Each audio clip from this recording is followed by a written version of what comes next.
Thank you very much for coming, everyone. Welcome to the launch, the global launch of IFAD's Rural Development Report. This is IFAD's flagship publication and the 2019 edition, Creating Opportunities for Rural Youth. And it brings together the latest cutting-edge analysis on issues facing rural youth in developing countries. Now, we're going to hear from our speakers shortly, and then there'll be a chance for you to ask questions. Before we start, I just want to flag another IFAD-hosted debate at 5 p.m. today. It's entitled, What Will It Take to Win the Battle Against Hunger by 2030? And the issues discussed here will no doubt be raised in that debate later on. So, without further ado, I'd like to introduce our speakers today. We have Gilbert Hongbo, IFAD President, and he's going to present the global picture.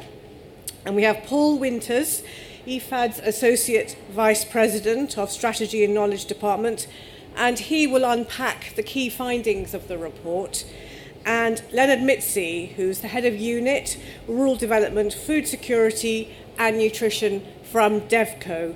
And he's going to give the European Commission perspective on the report.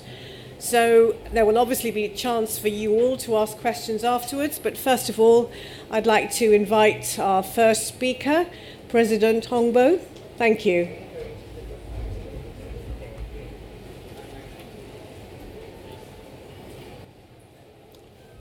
Ladies and gentlemen, thank you so much for coming to this launch for this report on the rural development.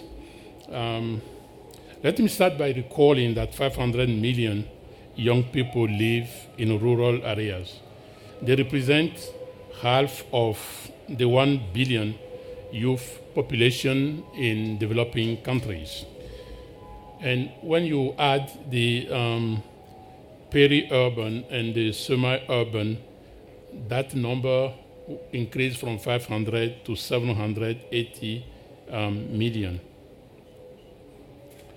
And obviously, particularly in low-income countries, agriculture still plays an important role in the livelihood of those youth.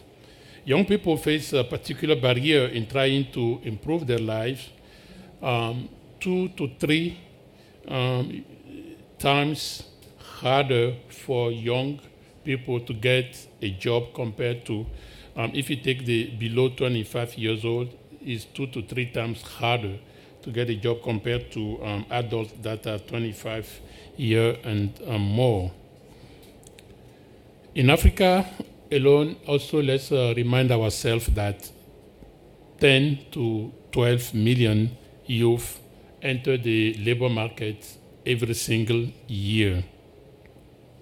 But we also know that there are opportunities, and we need to help those youngsters to seize those opportunities through the right mixture of policies and investment. Without a change of thinking and greater action, we believe there is the risk of lost generation of the rural youth. Challenge at the skill levels, the opportunity level, if we don't address those challenges, obviously that compromises the future. And where do we at IFAD see the opportunities?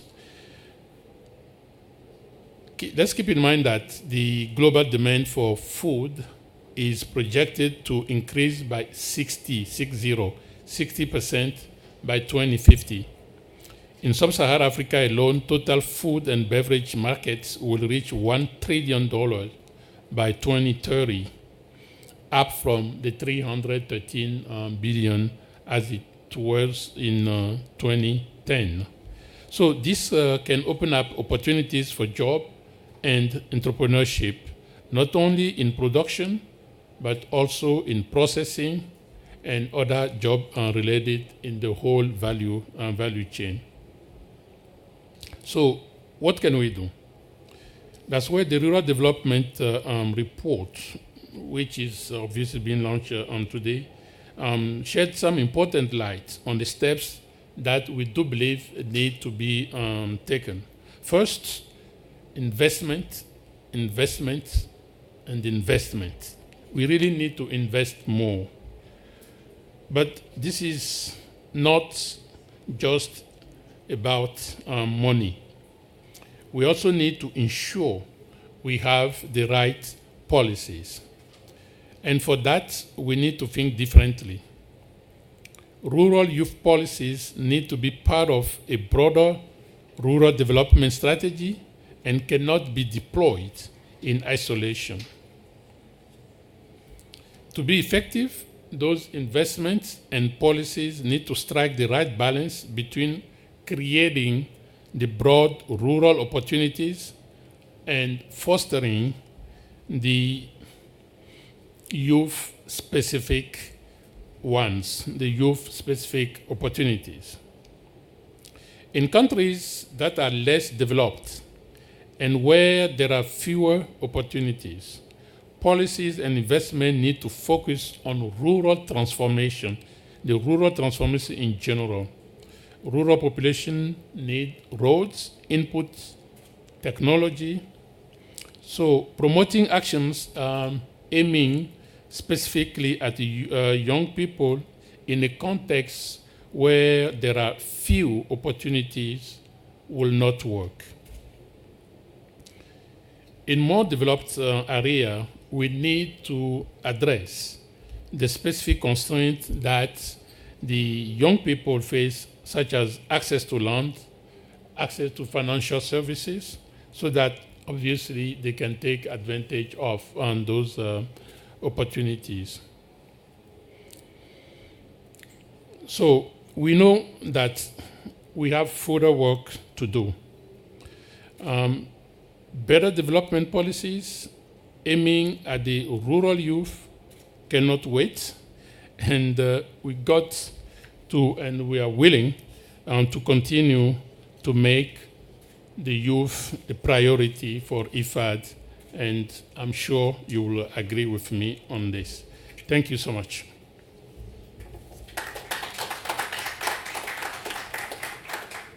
Thank you very much, President Hongbo. And Paul Winters, would you like to say a few words where you are? I think that would go fine. Thank you. So we have a presentation that will highlight many of the points that the President was just making. So first, as he noted, if you use the UN definition, there's about 500 million people in rural areas. That's a definition based on an administrative unit. If you actually look at the density of population, it's 780 million. And that means that that's the population that's focusing on agriculture and agricultural areas. That includes the semi-urban, the peri-urban areas where agriculture is equally important as in the broader rural areas. The other thing to note is that right now, 65% of the population, of the rural youth population is in Asia, and 20% is in sub-Saharan Africa. By 2050, it'll be nearly 40% that's in sub-Saharan Africa and 50% in Asia. So the area that's growing the fastest is in sub-Saharan Africa. We also note that the places in which the population is, and where it's growing the fastest is in the poorest countries. If you look at this graph here, on the vertical axis you see poverty, and the horizontal axis is income per capita. The bubbles are the size of the population. As you go to the left, you see the very large populations in places like India and Pakistan and China. But the places where it's growing the most are in sub-Saharan Africa. That's where you have the fertility rates are the highest, and you see this explosion of growth.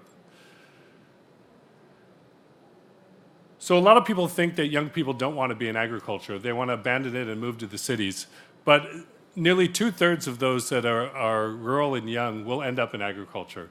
And in this figure, we see the most agriculturally bent, those are the parents, the subsistence farmers. If your parents are subsistence farmers, you're two-thirds chance of actually being a farmer yourself. The same is true if you're a specialized farmer. So most of the children of farmers are going to end up in farming. This is also, though, true if you look to the right side at diversified and non-farm households. They're not necessarily going to go directly into farming, but 30 to 40% will be in the agricultural food industry. And so what you end up having is agriculture, even as you develop, ends up being the major driver of rural areas. And so if you want to give opportunities to young people, you really have to focus on agriculture and agricultural-linked industries. Next. So youth are central for rural development and the foundation of their success. And a lot depends on their ability to be successful requires that they're productive, so that they're able to produce, that they're connected. They're connected to society both through roads, through the internet, through social networks, and that they have agency, that they're empowered. And it's the combination of those three things that we're after. Their ability to do that depends a lot on the setting, the country they're in, the place that they're in the country, even the household that they're in. It also depends on the constraints that they face, that the president of EFAD recently mentioned, and also about the dynamics of change. So we're going to go over those very quickly. The setting, 3/4 of rural youth live in countries that have low rural transformation. That means their economies are not fairly advanced. As a country transforms, the agricultural sector changes. It shifts from producing basic goods to producing goods for the market, for urbanized populations, for a diet that's transformed. And what we see is that a lot of these economies haven't entered into that stage. They haven't moved forward yet, but the expectation is that they will. And that as we go along, there will be opportunities there, but we have to take advantage of those. But for now, they're in places that need to develop, and it constrains them, it constrains everyone, not just rural youth, from developing. Even within the countries, we see this great gradient, that those that are further away from urban areas have less opportunities. But one of the things we found is, if you look at that right side, 2/3 of rural youth live in areas with agricultural potential. So they can grow things. But of those, only 1/3 have the opportunity to have access to markets. If we were to get that other 2/3, that other large part of young people connected to markets, they would have more opportunities. So we'd have more opportunity to invest in them. Next. So they face, though, particular constraints in trying to get ahead. On capacities and skills, there's a lot of discussion about training young people and to give them what we call cognitive skills. And the cognitive skills are very important. How do you do a business plan? But a lot of what is needed these days are non-cognitive skills. Things like social networking, leadership, team building. And we tend not to focus on those. And it's one of the big constraints that young people face, is that they have to be able to do these things. Access to finance. If you think about when you're starting out, youth is a moment of transition from dependence to independence. And when you're starting out, getting access to finance is very difficult, even for those of us that live in developed countries. And you can imagine in developing countries, it's a challenge. You have no history, you have no record. It's very hard to get the finance. Access to land. One of the nice things that's happening is people are living longer. One of the side effects of that is they're not handing down their land to young people. And so young people have a great deal of constraints in getting access to land. 1 in 3 adults in rural areas own land. 1 in 10 young people own land. And young women have half as much access to land as young men. And then finally, gender norms. So women face this triple burden in rural areas. They're young, they're women, and they're rural. And that creates a particular set of issues. We know that women have less access to inputs for agricultural production. It reduces their production relative to men by 20 to 30%. We know being young creates issues of access. And we also know that there's bias in policies away from rural areas. The combination of the three means that young women have less land, less finance, less education than young men or their urban counterparts. So it's particularly challenging for them. Thanks. And then one of the biggest things that we see now that's different than the past is the nature of change. First, the size. We all in Europe, in the United States, in a number of countries, we've gone through a demographic transition. There was a period of time when we had a lot of young people in our populations. Those young people created a demographic dividend. You have this population that's going into the workforce. They're productive. They bring income. That brings taxes. You get development. So we hope that opportunity happens also in sub-Saharan Africa, in South Asia, Southeast Asia. The problem is the enormity of the size of these cohorts. It happened before, but it's happening at a very large level right now. The other thing is the speed of change. Technology changed slowly before. Now we have big changes in climate that are occurring rapidly, more than in the past. We have a digital revolution that is changing things very quickly. And we also have rising aspirations. I have a phone and I'm in rural Rwanda. I know what's going on in the world now. I know how the different things are. And so aspirations can exceed opportunities, and you have a revolution of rising expectations. So we need to develop sets of skills, this cognitive and non-cognitive skills. So as an example, what do? We have a program in Cameroon, and what it's doing is has this incubator model. So we initially sensitized 10,000 young people. Of those, about 2,000 have started businesses. So after the initial interaction, 2,000 start these businesses. Now in the past, what we would do is just train them and leave them. We'd hope that that would be okay. But now we try to incubate. What we do is we have regular trainings, but we also give them mentors. And with the mentors, it allows them to come up with solutions to problems as they come up. As I said, quite often it's those non-cognitive skills. How do I connect socially in networks? How do I get information to the people that are working with me? How do I overcome problems? And so you need to incubate and overcome these to develop the skills of the young people. Participation. We need to empower young people so they can be in charge of their own future. So as an example, in El Salvador, we've trained 3,000 young people to be part of a national committee in 13 different departments. We work with them, 60% of young are women. There's a subgroup that's an indigenous council, and we work with them to work with municipalities, to work with the government, to push forward a youth agenda. Now, this isn't trying to separate youth from the rest. It's trying to integrate youth into the decision-making. When you separate out the youth and have them do their own counsel and do their own thing, then it becomes segmented from the rest. What you want to do is integrate them into decision-making so it's part of a broader policy dialogue. And as we said, women face the biggest constraints and have that triple challenge. Now, I mentioned that women, and young women in particular, have difficulties getting access to inputs. So one way is to facilitate that, but that's clearly not enough. One of the things we do is what's called these household methodologies. And what we do is we work with men and women together. And we talk to men and women about the constraints within a household. And we argue or explain how they can have shared prosperity rather than working separately. By working with men and women, you try to overcome the constraints within the household and try to get them to work together to address issues. In doing that, when you intervene with the value chain project, they're more likely to share the benefits of such a program. And so we've done this in 40 different countries and reached 100,000 people in doing this. So what do we want to do to think differently about rural policy? The first is to embed policy in broader rural development strategies, as something that the president mentioned. One of the things that you see is that we see all these issues with young people in, say, sub-Saharan Africa, and our natural inclination is to train them, is to give them something to do. The problem is if there's no opportunity, what's the value in that? If you provide digital market information to young people on some digital platform, and they're in an area where there is no market, what is it going to do? If there's not general opportunity, you can't have youth opportunity. So we need to push forward with rural development, and it must be put in that. And then it requires the right balance between those programs that are creating broad opportunity and programs that are youth-specific, because the youth do face those constraints that we mentioned.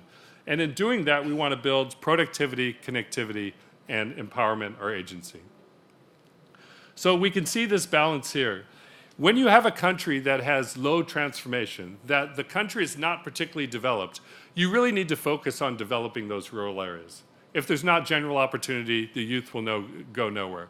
Now, in doing that, you need to make sure the youth are included. So you have a broad strategy of including of rural development, but make sure that the youth are part of that strategy and going forward. On the other hand, if you do have a country or an area within the country in which there's lots of opportunity, what you want to do is address those youth-specific constraints. That's where that market information can be valuable, where land access, where those cognitive and non-cognitive skills, where finance can be very important because they face those particular constraints. So it's very much about thinking about what the context youth live in and addressing those constraints. And only through that are we going to make sure that not only do they participate in the transformation of rural areas, but they provoke the transformation of rural areas. And we have a generation that is providing a demographic dividend for these countries in sub-Saharan Africa, South Asia, Southeast Asia, Latin America, et cetera. Thank you.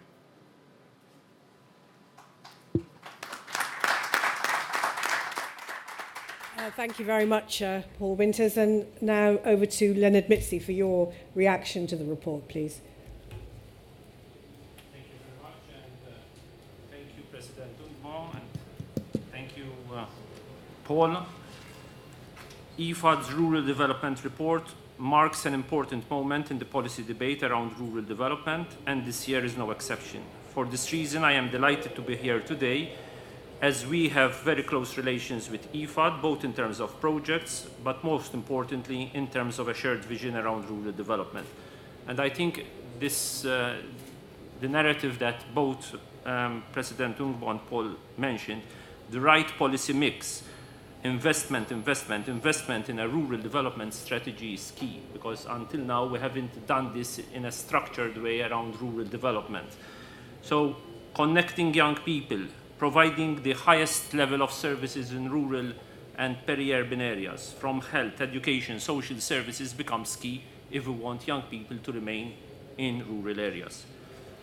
The report rightly emphasizes rural youth, and figures are not new. However, I am struck by a couple of headline figures. First of all, the fact that we need to create around 1 million jobs per month in Africa. This is key. Whenever we go to Africa in particular, and we ask ministers, clearly we need to find solutions on where those 1 million people, 1 million young people, where they are going to find the job. And clearly agriculture and agribusiness is part of the solution.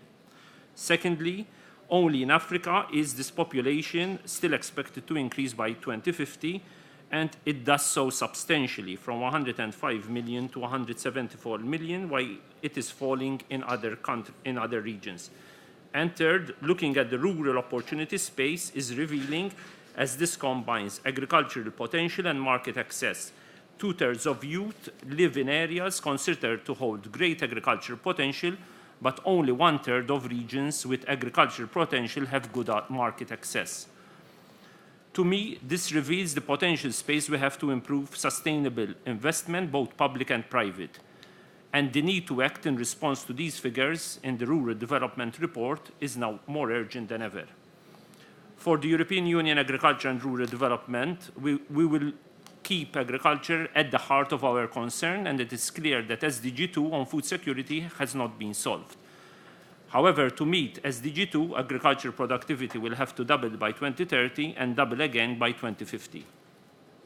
And growth based on agricultural productivity is seen to be the most effective way to tackle poverty. The promotion of growth and jobs in rural areas has acquired fundamental importance.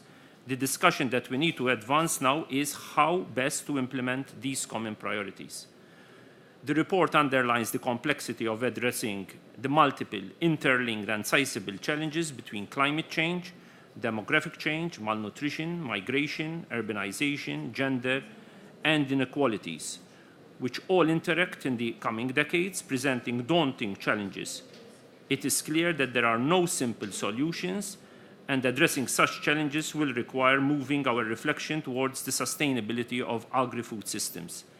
It is only through an integrated analysis at local level that we establish consistent priorities for our support to developing countries. For the European Union, this reflection has started, notably for Africa, with the Africa-Europe Alliance for Investment Jobs, which sets out a coherent economic strategy for EU-Africa economic relations for the years to come. Within this context, you are also aware that a high-level expert group, what is known as the Task Force for Rural Africa, was tasked to propose approaches for improving rural development in the continent, and this report was completed earlier this year. These proposals will now be discussed in an EU-African Union Ministerial, which takes place in Rome on the 21st of this month, so this Friday, at the level of ministers on both sides, so both the AU and the EU, and President Ungbo is also invited with his counterparts in the Rome-based agencies. We hope for the Minister's endorsement and look forward to collaborating with IFAD on their implementation. They certainly complement the approach proposed in the Rural Development Report. This reflection and analysis will be essential also in our programming process of our development assistance. The planning for the new programming cycle for the period 2021-2027 has already started, and we look forward to continued fruitful collaboration. Just 3 points of action where I think we can work together in the momentum of the ministerial. First of all, we have a G20 communique, which is the Hamburg communique of 2017 on youth. I think also with a number of member states, including with the German government, but also with, given that Germany will also be the Council presidency in 2020, I think we need to start looking at the evidence. What is working and what's not working? What are the figures showing us at country, regional level?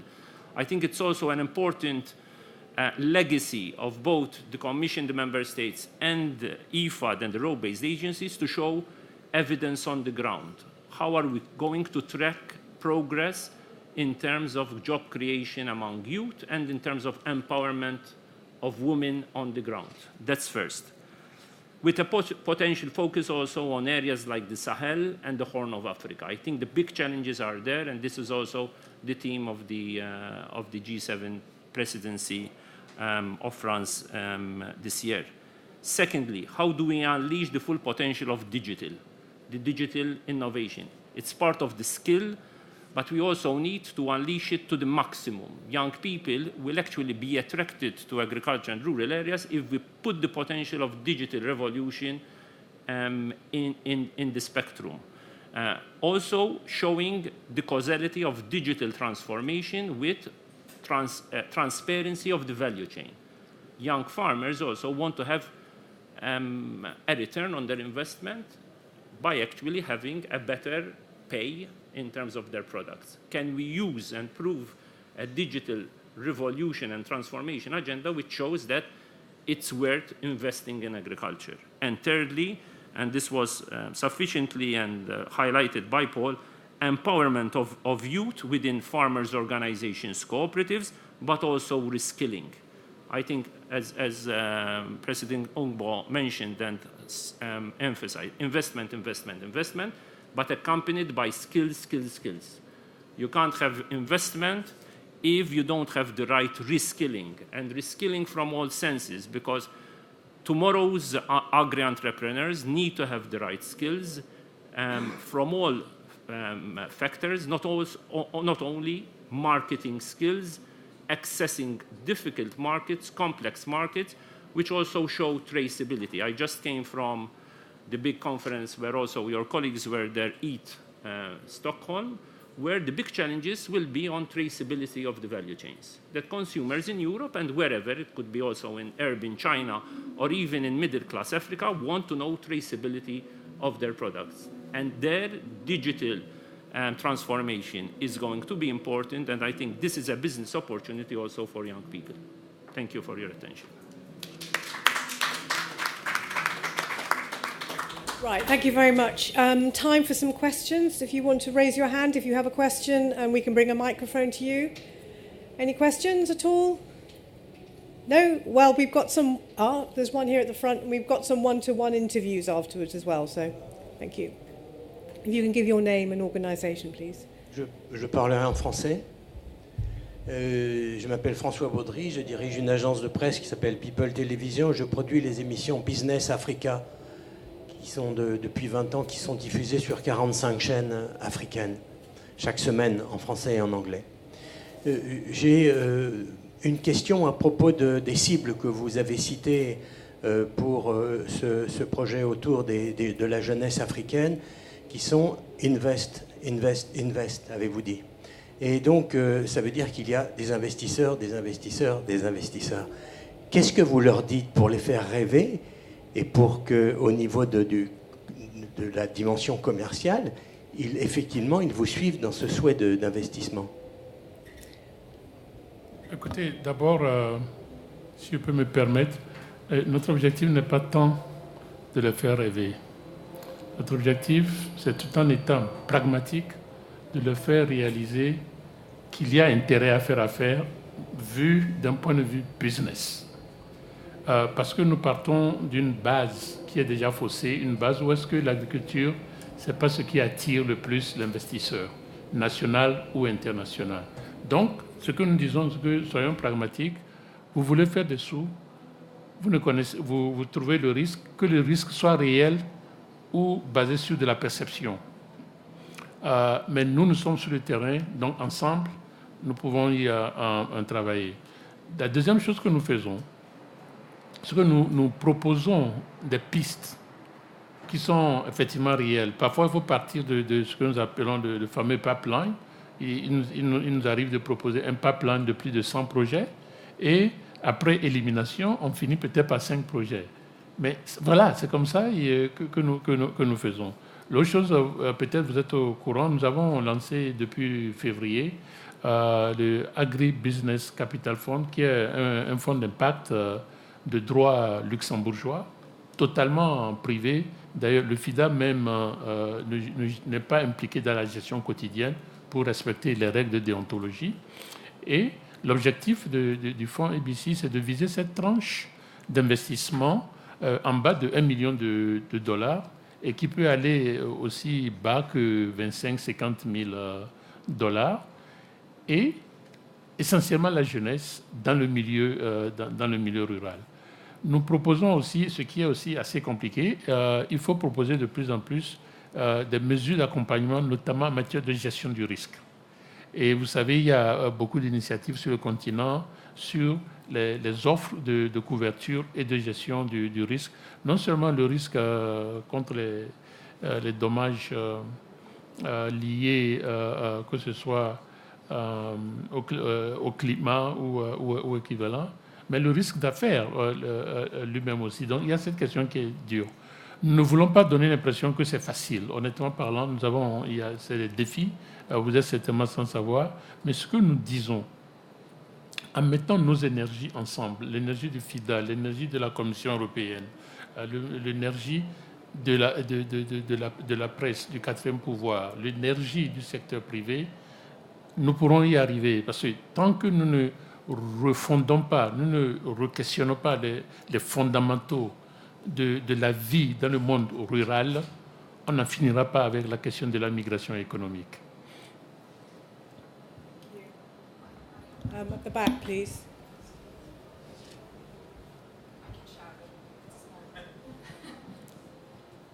Thank you. Hi, my name is Thin. I'm from the Thomson Reuters Foundation. Gilbert, I have 2 questions for you. You talk about how in Africa alone, 10-12 million youth enter the labor market every year. Do they find jobs? What do they do? Number 2, you said with the right policy and investment, there can be great opportunities. Without them, what's going to happen? What are the implications of not having the right policy and investment? No, I think the 2 questions are quite linked. Without the right policy, to me, this is what is happening today. But when you look at IE, you know what it is. Then they are the youth. They tend to leave the rural sector to go to the cities, and therefore everybody is worried about what's happening at the city level. And when they still are disappointed at the city level, then you want to go to Europe, North America, etc., etc. On that. So that's the challenge. So the one thing that Paul was pointing out, I believe you really point out, which is crucial, and that is in the report, the skill dimension. So the 10 to 12 million that we have every year in the job market, and of course, they don't find the job they are looking for, we really need to look at the mismatch about the skill and the supply and demand on that. What is also coming up in the report is the fact that two-thirds of those youth living in the rural area, they live in areas that are conducive to agribusiness. So not only by providing the right policy, but by also investing in terms of the productivity and the connectivity, that will incentivize the youth to look at ag and ag-related. It's important to say that farm and non-farm activity in rural area, not as a survival, not as the last job I want to do, but a genuine, decent way of life, just like being a lawyer, just like being a carpenter, or just like being an accountant like myself.